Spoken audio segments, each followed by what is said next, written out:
कभी कभी किसी ऐसी जगह के बारे में सुना है जहां सूरज की रोशनी भी कदम रखने से डरती हो? हाँ, एक ऐसी गली जहां कर्ज पैसों से नहीं, रूह से चुकाया जाता है। तो चलिए, आज आपको ले चलते हैं गली नंबर 12 के उसी अंधेरे में। पर एक बात याद रखिएगा, जो भी उस गली के अंदर गया, जरूरी नहीं कि वो कभी वापस भी आया हो। जरा सोच कर देखिए, एक ऐसी जगह जो दिन का मतलब ही भूल चुकी है, जहां वक्त बस रात के एक अंतहीन, दम घोट देने वाले कफन में कैद हो गया है। कोई सुबह नहीं, कोई उम्मीद नहीं, सिर्फ वो कभी न खत्म होने वाला खामोश अंधेरा। ऐसा नहीं था कि सूरज वहां आता नहीं था, वो आता था। हर रोज आसमान के एक कोने में दिखाई भी देता था, किसी दूर बेबस देवता की तरह। मगर उसकी किरणें उन तंग घुमावदार गलियों के जाल में उतरने की हिम्मत ही नहीं कर पाती थीं। रोशनी जैसे कांपते हुए ऊपर ही सिमट जाती और नीचे उस सीलन भरी कालिमा में सिर्फ साए पलते थे, ऐसे साए जो रहस्यों को निगल जाते थे। और उन्हीं सायों के बीचों बीच ठीक उनके दिल में वो जगह थी, एक ऐसी जगह जिसका नाम भी लोग खुसखुसा कर लेते थे, इस डर से कि कहीं वो जगह उन्हें सुन न ले। वो उसे कहते थे गली नंबर 12। ये कोई मामूली गली नहीं थी, ये तो एक भूल भुलैया थी, जहां लाल बत्तियां दरवाजों पर नहीं, लोगों की आंखों में जलती थीं। एक ऐसी जगह जहां लोग अपनी पहचान बाहर छोड़कर अंदर आते थे और अपनी यादें यहीं दफन कर जाते थे। और उस गली का वो आखिरी मकान, उफ, वहां से रात को सिर्फ सरगोशियां बाहर आती थीं।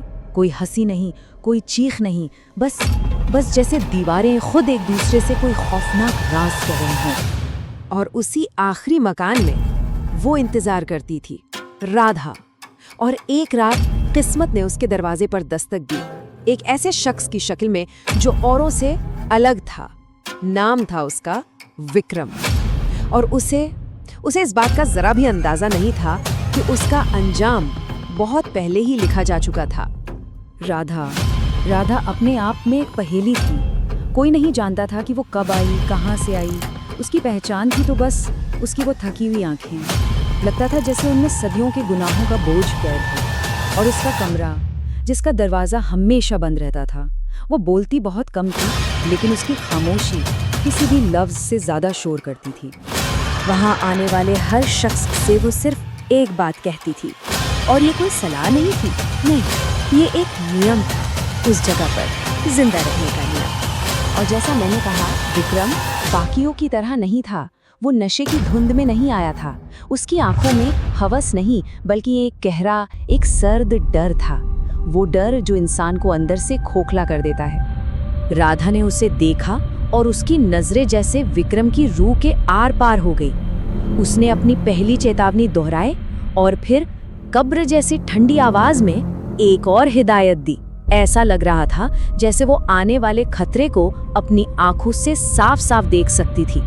कमरा अंधेरे में डूब गया और उसी अंधेरे में विक्रम ने वो गलती कर दी जिसकी माफी उस गली में किसी को नहीं मिलती थी। कमरे के सबसे गहरे कोने से एक आवाज आई, खिसकने की नहीं बल्कि किसी गीली चिपचिपी चीज के घिसटने की। विक्रम का कलेजा मुंह को आ गया और वो मना किए हुए शब्द उसके होठों से मौत के फरमान की तरह निकल गए। कोई है? दूसरा नियम टूट चुका था। राधा का बर्फ सा ठंडा हाथ उसकी कलाई पर कस तो गया, मगर अब बहुत देर हो चुकी थी। खेल शुरू हो चुका था। एक बार जब सवाल पूछ लिया जाए तो जवाब मिलना तय था। और फिर कमरे की काली दीवारें पिघलने लगी, उनमें से चेहरे उभरने लगे। एक, फिर दूसरा, फिर तीसरा, अनगिनत चेहरे। ये सब मर्दों के चेहरे थे। उनकी आंखें अंदर धसी हुई थी, मुंह एक खामोश चीख में हमेशा के लिए जमे हुए थे। और वो खून से नहीं, वो शर्म और अपराध बोध से गल रहे थे। विक्रम के गले से एक चीख निकली जो अंधेरे में ही घुट कर रह गई, और उसी पल, उस भयानक डर के बीच, उसे सब कुछ साफ हो गया।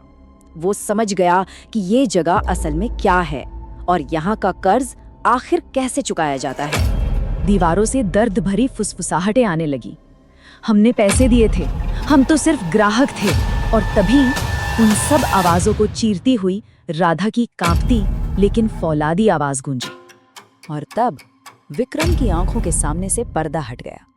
ये आत्माएं राधा की नहीं थीं, ये उन अनगिनत औरतों की थीं जिन्हें इस गली ने और इन चेहरों ने निगल लिया था। और राधा कोई शिकार नहीं थी, वो उनकी पहरेदार थी, वो उनका इंतकाम थी। राधा ने जब सिर उठाया तो उसकी आंखों में पुतलियां नहीं थी, वो पूरी तरह से स्याह हो चुकी थी जैसे दो गहरे कुएं। और उसकी आवाज में सदियों का दर्द और एक अटल इरादा था।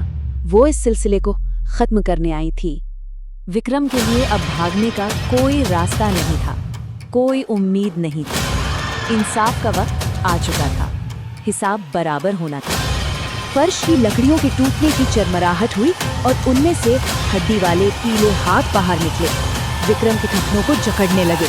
वो चीखता हुआ पीछे पलटा। दरवाजा गायब था। वहां सिर्फ एक ठंडी सपाट दीवार थी। राधा दीवार में उभरते चेहरों की तरफ मुड़ी और उसकी आवाज किसी वादे की तरह थी। अगली सुबह गली नंबर 12 के मुहाने पर एक और लाश मिली।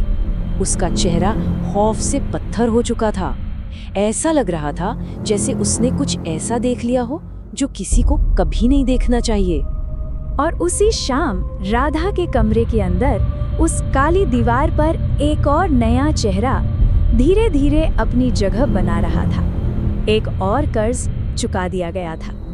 तो बस इतना याद रखिएगा कि कुछ जगहों पर जिस्म नहीं बिकते, गुनाह इकट्ठा होते हैं और हर गुनाह का एक गुनाह का हिसाब होता है। कभी न कभी और किसी न किसी